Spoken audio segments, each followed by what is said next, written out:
everybody, it's Ayara Noemi and I am the Fairy-Pup mother, and today we're going to be talking about the dog's learning process on teaching new commands.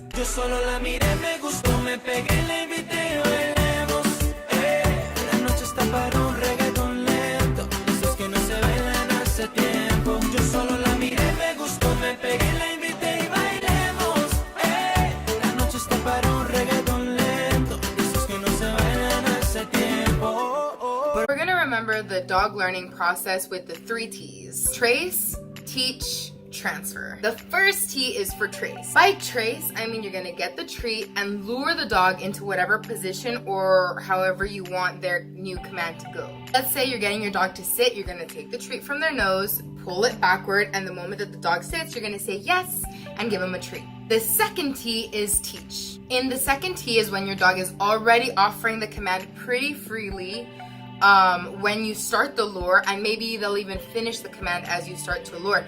And in this step, you're going to be introducing whatever word it is that you're going to want to be used associated with the command. For example, on the command for sit, you're going to take the treat, you're going to lure it back, and the moment that your dog's butt hits the floor, you're going to say sit, and then you're going to give them the treat and say yes. You're going to start at first with saying the command at the moment that the dog actually does the action, and then you're going to slowly move the command forward until you get to the third T, which is transfer. When you're transferring the command, you're transferring it from being a lure to being verbal.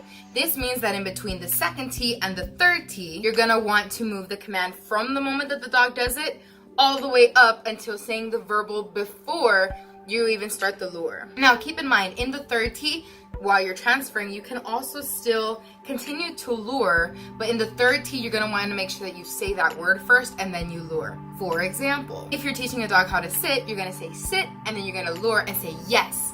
And you'll notice that your dog's gonna start more and more offering the command as you say the command verbally if you moved it from the second T, teach, to the third T, transfer correctly. I hope that this made sense to everyone. I did want to add very quickly that there is a fourth step that I don't have a cute little T word for, but the fourth step is basically enforcing it. Once you know that your dog knows the command, then you need to make sure that every time you give that command, your dog follows through with it. Alrighty everyone, thank you so much for tuning in. I am the Fairy-Pup mother, Ayara Noemi.